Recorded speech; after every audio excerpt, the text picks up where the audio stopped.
Los gachas. Ese maravilloso mundo tan amado por muchos de los que hemos sido consumidos en las garras de las waifus, pero tan odiado por todos aquellos que comprenden el gran daño que ha supuesto este relativamente nuevo modelo de negocios en el mundo de los videojuegos. El día de hoy me gustaría estrenar un nuevo formato en mi canal, donde quiero que vayamos por partes, viendo un poco sobre cómo ha cambiado el modelo de negocios de los videojuegos.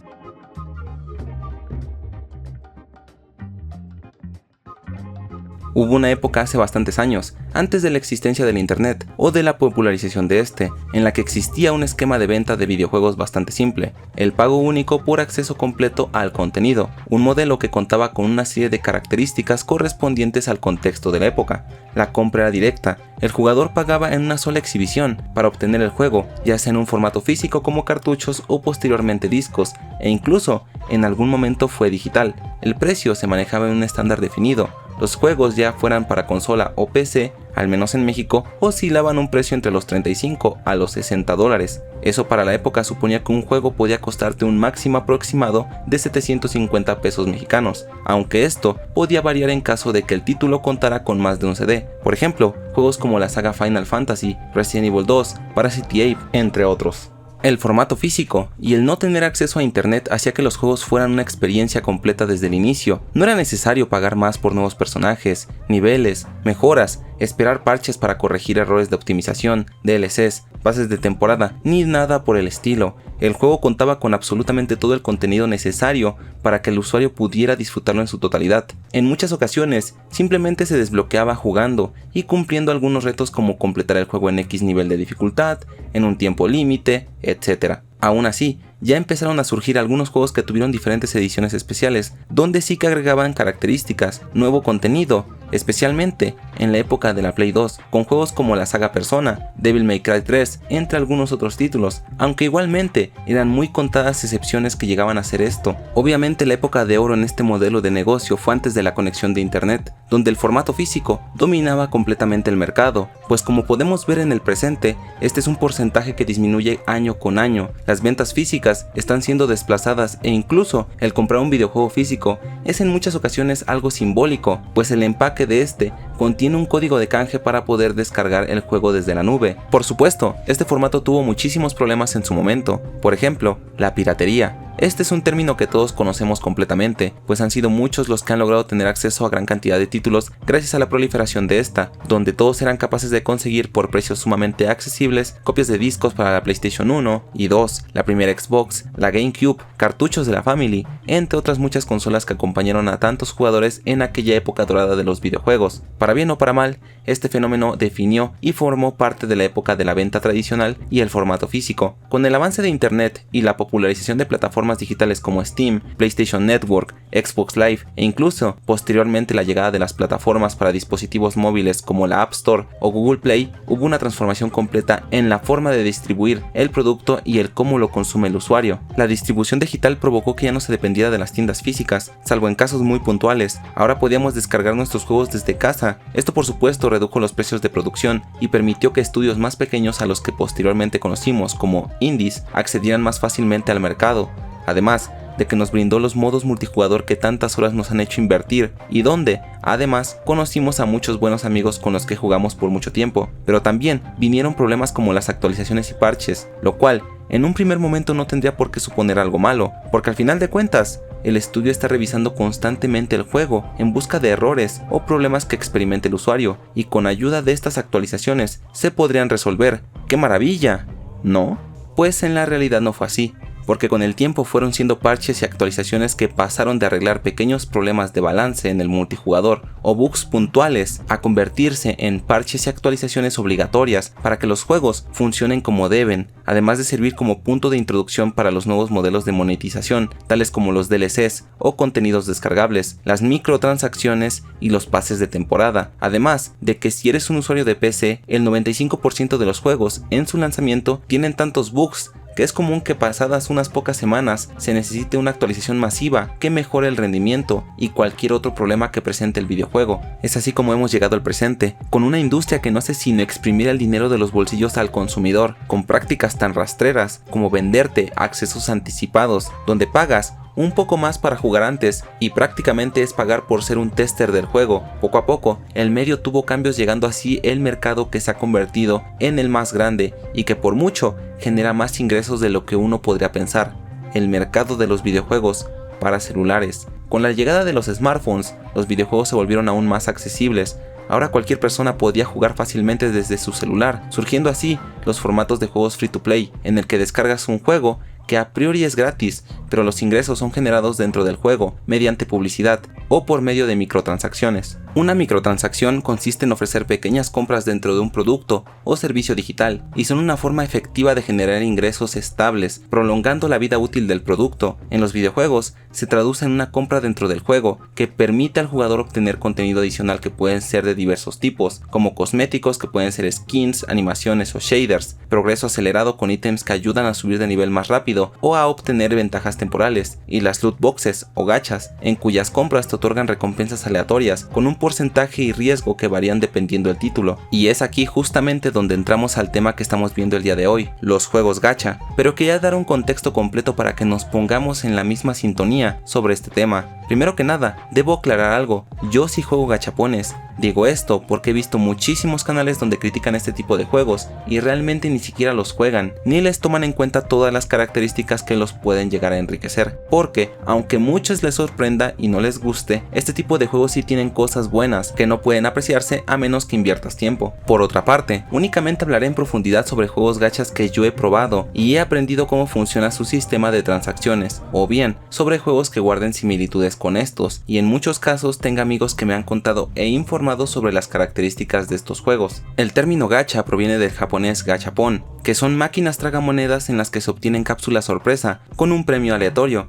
Estos premios tienen una gran variedad temática y suele ser bastante atractivo para el público el probar suerte para intentar conseguir el premio que más les llame la atención. La clave de esa diversión radica en la aleatoriedad y en el factor sorpresa que acompaña al consumidor. De aquí se originaron los videojuegos gacha, que también giran en torno a estos premios aleatorios, solo que en lugar de ser premios físicos, son premios digitales de diversos tipos. Entre los juegos gachas más populares están los de acción o los RPG, aunque también existen juegos rítmicos o Tower Defense, solo por nombrar unos pocos géneros. Las recompensas más comunes en este tipo de juegos son los personajes jugables, las armas o equipamientos, habilidades o movimientos especiales, monedas o materiales de progreso, vestimentas y elementos cosméticos o fragmentos con los cuales posteriormente puedes canjear objetos dentro del juego. De esa manera, aunque juegos como Genshin Impact, Zenless, Honkai Star Rail, Wuthering Waves, entre otros, que se centran en los personajes y las armas, no quiere decir que todos los gachas funcionen igual, pues cada uno se adapta según el género y únicamente se comparte esa sensación de incertidumbre al no saber qué obtendrás, y por supuesto, las estrategias del usuario cambian en cada uno. ¿A qué me refiero con estrategias del usuario?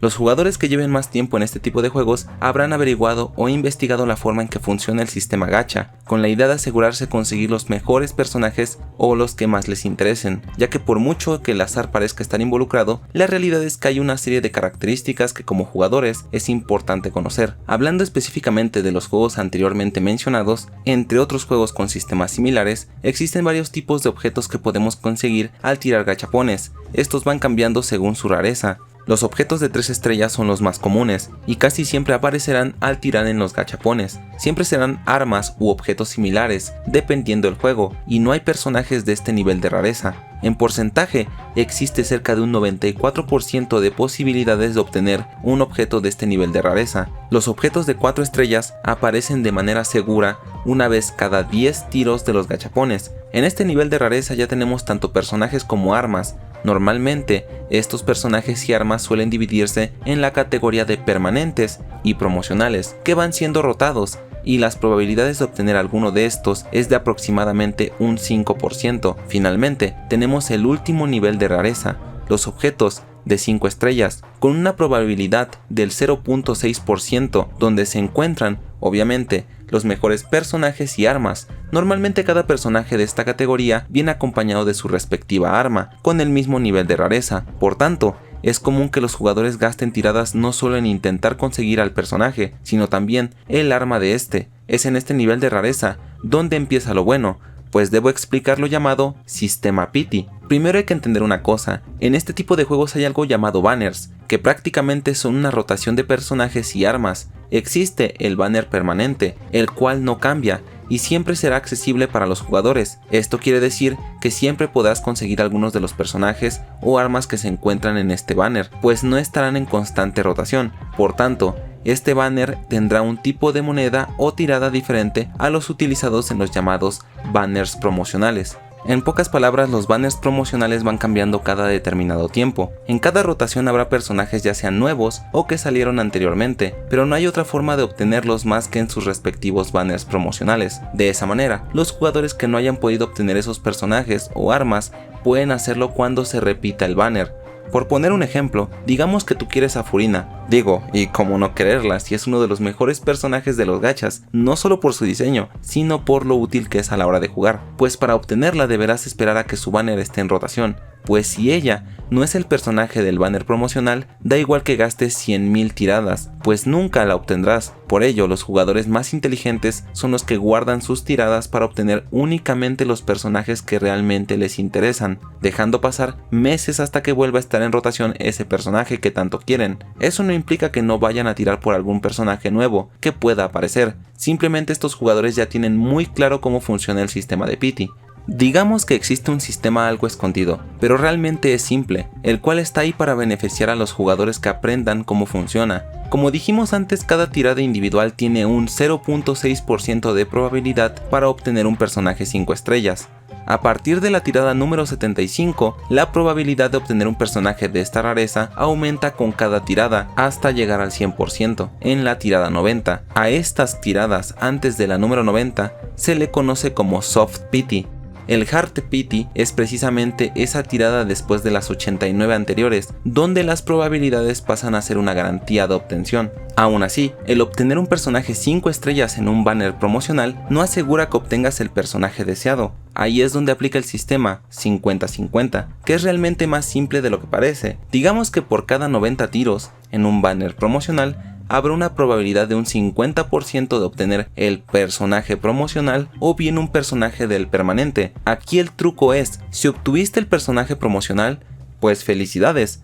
Pero si acaso obtienes un personaje del permanente, eso significa que la próxima vez que obtengas un personaje 5 estrellas en un banner promocional, será asegurado, es decir, un 100% de probabilidad de que sea el personaje del banner. En resumidas cuentas y para no hacerla tan difícil, supongamos que estás tirando en un banner promocional, realizas hasta 89 tiradas sin obtener un 5 estrellas. En la tirada 90 obtienes un personaje 5 estrellas. Si es el personaje promocional, felicidades. Pero si es un personaje del permanente, entonces realizas otras 90 tiradas, será pues en la tirada 180 que obtienes el personaje promocional garantizado que estabas buscando. Por supuesto, este es en el peor de los escenarios, ya que puedes obtener los personajes 5 estrellas en la tirada 50, 60, 70 o incluso hay gente que los obtiene en sus primeras 10 tiradas. Lo importante es entender que después de obtener un personaje 5 estrellas, el pity se reinicia, pero la garantía de obtención varía dependiendo el tipo de personaje obtenido, como explicamos antes. De manera muy resumida, es así como funciona el sistema de gachapones, al menos en este tipo de juegos, aunque por supuesto puede tener sus diferencias y variaciones según el juego. De hecho, esto es muy diferente de sistemas como los de las loot boxes, donde realmente no existe un sistema con pity y siempre tendrás la misma probabilidad de obtener ese objeto que tanto quieres, así que, por mucho parecido que tengan, son sistemas completamente diferentes. Creo que el principal problema que tienen este tipo de juegos radica en el público que puede consumir este producto, porque hay gente que no tiene autocontrol, un grupo de personas capaz de gastar grandes cantidades de dinero sin pensar en las consecuencias, porque por mucho que a mí me gusten los juegos gachas, es innegable que utilizan modelos psicológicos y estrategias conductuales para enganchar a los jugadores. En el campo de la psicología conductual, este tipo de juegos utilizan el reforzamiento variable, donde el juego da recompensas de forma aleatoria e impredecible, produciendo grandes cantidades de dopamina en el cerebro. La imprevisibilidad es siempre algo que genera adicción, pero también utilizan patrones donde tras una racha de constante pérdida, de repente puedes obtener una tirada increíble, donde consigas grandes recompensas, haciendo que el usuario siga enganchado. Aún así, este modelo tiene sus diferencias con el usado en los juegos gachas, ya que aquí sí tenemos un patrón predecible con el sistema de pity. Lo que no es predecible es cuando ese sistema pity actuará a nuestro favor ganando el 50-50 o bien consiguiendo personajes 5 estrellas sin entrar en la hard pity. Es una mezcla realmente brillante desde el punto de vista de los negocios, pues mantiene al jugador en un ciclo constante. Por otra parte, yo considero sumamente relevante el efecto FOMO, por su traducción, miedo a perderse de algo, pues al haber personajes de eventos limitados o exclusivos, provoca que el usuario desarrolle una necesidad por querer conseguirlo. La duración promedio de un banner es de 20 días, y eso genera presión, pues no se sabe cuándo volverá ese personaje, quizás en meses, quizás en un año, quizás nunca. Por eso, muchos hemos tirado tanto como hemos podido para conseguir a nuestros personajes deseados, pero no hemos hablado de algo verdaderamente importante, y es la progresión fragmentada, pues todos aquellos que hemos jugado gachas sabemos que conseguir un personaje no es sino el comienzo, pues para liberar el potencial completo de los mismos se necesitan conseguir múltiples copias de estos para desbloquear sus constelaciones. En el caso de Genshin Impact, de esa manera consigues mejores habilidades y mecánicas nuevas. Todo esto hace que los jugadores estemos constantemente jugando, completando absolutamente todo el contenido posible para poder obtener los recursos necesarios para nuestras tiradas, además construyendo hábitos a través de los premios por inicios de sesión día con día, haciendo que se vuelva verdaderamente difícil dejar esa rutina para aquellos que estén demasiado involucrados con el juego. De hecho, esto se ve reforzado gracias a los modelos de negocio que contiene el juego, como las suscripciones mensuales, donde al iniciar sesión cada día, el jugador es recompensado con monedas con las cuales tirar por personajes, además de pases de temporada que tienen un tiempo limitado.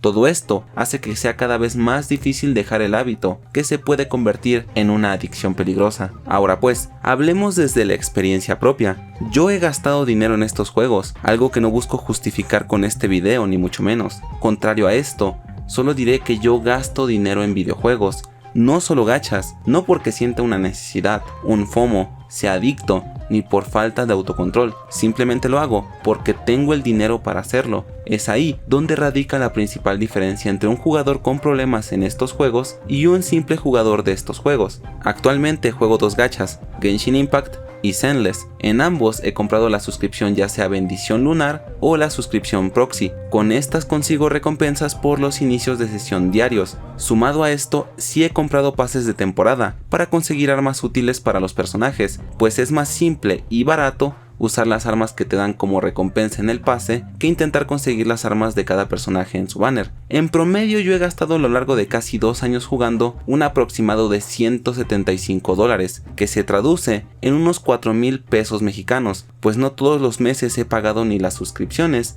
ni los pases, simplemente lo hago de manera puntual. Con esto he logrado conseguir muchos de los personajes que me han interesado, porque yo soy un jugador intermedio entre lo casual y lo tryhard. En esencia, me interesa más tener personajes que me gusta cómo se ven visualmente que su utilidad en el meta, pero también me gusta revisar sus equipamientos y tenerlos todo lo óptimo que puedo, aunque de ninguna manera gastaría miles de dólares para asegurar sus armas o asegurar personajes. El verdadero problema con estos juegos, en mi opinión, es para la gente que tiene debilidad por los constantes inputs que da el juego, que se dejan llevar por la emoción de no saber qué les saldrá en la siguiente tirada, gente que no resiste el FOMO, gente que es psicológicamente mucho más susceptible a dejarse llevar por sus emociones. En pocas palabras, niños y jóvenes que posiblemente liberan muchas de sus emociones al tirar su dinero o el de sus padres en estos juegos, porque yo diré eso que a muchos no les gusta aceptar. Los gachas sí deberían tener una restricción de edad, deberían poner un candado para todos los jóvenes que son hipersensibles a la manipulación psicológica, porque se sabe que hay equipos de gente especialista en crear estos modelos para que el usuario genere una adicción, y si incluso adultos como yo muchas veces nos vemos tentados a pasar tarjeta simplemente por no dejar ir a un personaje o arma, imagínate el daño que le puede ocasionar a un niño que en muchas ocasiones no ha desarrollado un carácter o un criterio fuertes y se dejan influenciar por absolutamente todo lo que ven. Es ahí donde yo veo el principal problema con estos juegos. Yo no veo malo que alguien decida gastar dinero mensualmente en una suscripción para un juego, porque eso mismo hacemos para usar Netflix, Crunchyroll, Amazon Prime, Spotify y otros servicios. Aquí en cambio se hace para intentar conseguir waifus que te pueden gustar más o menos, pero lo importante es ser conscientes de que en algún momento estos juegos cerrarán servidores y el dinero invertido se irá. Tú decides si el tiempo que disfrutes con este juego compensará ese gasto, aunque en mi humilde opinión considero que sí, porque solo hemos visto el modelo de negocios, pero ¿y el juego? Pese a quien le pese, estos juegos tienen calidad. A ti te pueden gustar más o menos los modelos de personajes inspirados en el anime, puedes odiar el fanservice, puedes burlarte todo lo que quieras sobre los que jugamos estos juegos, pero lo que es innegable es que estas cosas son en muchas ocasiones mejores que muchos juegos AAA. Genshin Impact es un mundo abierto, tiene miles de horas de contenido, entre las misiones secundarias, los muchos secretos escondidos, los eventos, minijuegos, los eventos de personaje, las misiones de personajes, además de los capítulos de historia que, por cierto, este videojuego tiene uno de los mejores lores que yo he visto en mucho tiempo. El universo y la historia del mismo es inmenso. Quizás lo único malo sea el ritmo para ir descubriéndolo, porque si hay algo malo es todo el texto que tiene este videojuego, donde a veces se puede tornar aburrido. Aún así, tiene actos donde yo me he quedado completamente sorprendido. Por ejemplo, toda la historia de Inazuma junto a sus misiones secundarias y de personajes, la historia de Sumeru, la maravillosa e increíble historia de Fontaine, con uno de mis personajes favoritos en el mundo de los videojuegos, que por supuesto es Furina, y Natlan, la región más reciente, que contiene muchas de las mejores cinemáticas del juego, con quizás la historia con mejor ritmo y con excelentes personajes. Las mecánicas del juego han ido cambiando y se adaptan según las nuevas regiones, donde se introducen nuevas mecánicas de exploración o incluso de combate. Además, está el apartado que más amo de este juego, que es la banda sonora, porque vaya que este juego tiene temazos. Es increíble lo poco que la gente habla de la banda sonora de este videojuego, considerando lo absurdamente buena que es, con géneros distintos, con estilos variados, en fin, es una verdadera maravilla que recomiendo escuchar, especialmente las canciones de jefe. Por otra parte, Zenless es un juego que personalmente me atrapa más por su diseño de personajes, aunque Genshin también tiene unos personajes increíbles, pero este juego tiene algo más. No sé bien lo que es, pero lo más importante es el gameplay, porque si bien Genshin Impact se enfoca en las reacciones elementales, las sinergias entre los miembros del equipo y un sistema de ventajas y debilidades, Zenless tiene algo similar, pero con un sistema de parries y stagger, donde los enemigos atacarán y podrás realizar esquives perfectos o parries que debilitarán la postura. Así pues, deberás construir tus equipos con buenas sinergias, pero dependerá más de tus habilidades como jugador a la hora de afrontar enemigos de mayor nivel. Aún así, este título lleva mucho menos tiempo con nosotros, por lo que tiene menos contenido. No por ello digo que sea muy recortado, es simplemente que no se compara, además de que no es un mundo abierto, es más bien un juego de misiones. Por supuesto, este tipo de juegos tienen sus partes malas, como el ritmo de crecimiento limitado a unas pocas actividades diarias para conseguir materiales útiles, para subir de nivel personajes o armas. También tenemos que conseguir los tan odiados artefactos, que es quizás la parte más emocionante y estresante del juego, ya que buscar ítems con las estadísticas perfectas limitado a un par de intentos por día se vuelve una verdadera odisea, donde desearás tener a los astros de tu lado. Esa es quizá la peor parte de este tipo de juegos, el límite que da al jugador en cuanto a su crecimiento diario, pero de igual manera no supone un gran problema, considerando las toneladas de contenido que tiene el nuevo jugador para ponerse al corriente, aunque otra parte mala es por supuesto los eventos que pasaron y no están disponibles, lo cual supone haber perdido lore por el camino, aunque esto es un problema que enfrentan muchos juegos como servicio y no únicamente los gachas. Yo creo que los juegos gachas sí representan un problema para cierta sección de la población, que tienen tácticas súper agresivas para alentar el gasto de dinero. Por supuesto, debería haber limitaciones para los más jóvenes, pero por otra parte eso considero que es un tema de responsabilidad no de una empresa multimillonaria, sino de padres de familia o del entorno social cercano. Al final de cuentas, son sus hijos, no de la empresa. Cada uno debería involucrarse y cuidar lo que hacen sus niños y jóvenes en internet. Pero los gachas son mucho más que un agujero negro que absorbe todo nuestro dinero. Para los que viven esto de manera saludable, no dejan de ser juegos con una historia, un gameplay, con buenos personajes, buenos gráficos, buena banda sonora, divertidos de jugar, incluso con su meta y sus retos para los jugadores tryhard. El truco está en mantener la cabeza fría. Si un personaje se va, y no pudiste conseguirlo, siempre volverá, tendrás otra oportunidad o quizás llegue otro personaje que te interese más. Dejemos de lado esas ansias y simplemente disfruta el juego a tu ritmo. Los gachas no son malos, lo malo es no reconocer que tienes un problema y que quizás necesitas ayuda. Pero la adicción se puede experimentar más allá de los videojuegos, en casinos, en páginas de apuestas. Sé responsable, y si alguna vez has cedido ante la presión de gastar $100 que necesitabas para otras cosas solo para asegurar un personaje, quizás sea bueno que replantees algunas cosas y busques ayuda profesional. Por mi parte, me gustaría saber tu opinión. Te invito a que la dejes en la caja de comentarios. Esto es todo por el video de hoy. Espero que haya sido de tu agrado y te guste este nuevo formato de video. De ser así, por favor suscríbete al canal para saber cuándo subo más contenido. Comparte con tus amigos y dale me gusta. Eso me ayudaría mucho para poder seguir creciendo. Nos vemos muy pronto. Tylko jedno w głowie mam, koksu 5 gram, odlecieć sam w krainę zapomnienia. W głowie myśli mam, kiedy ty skończysz.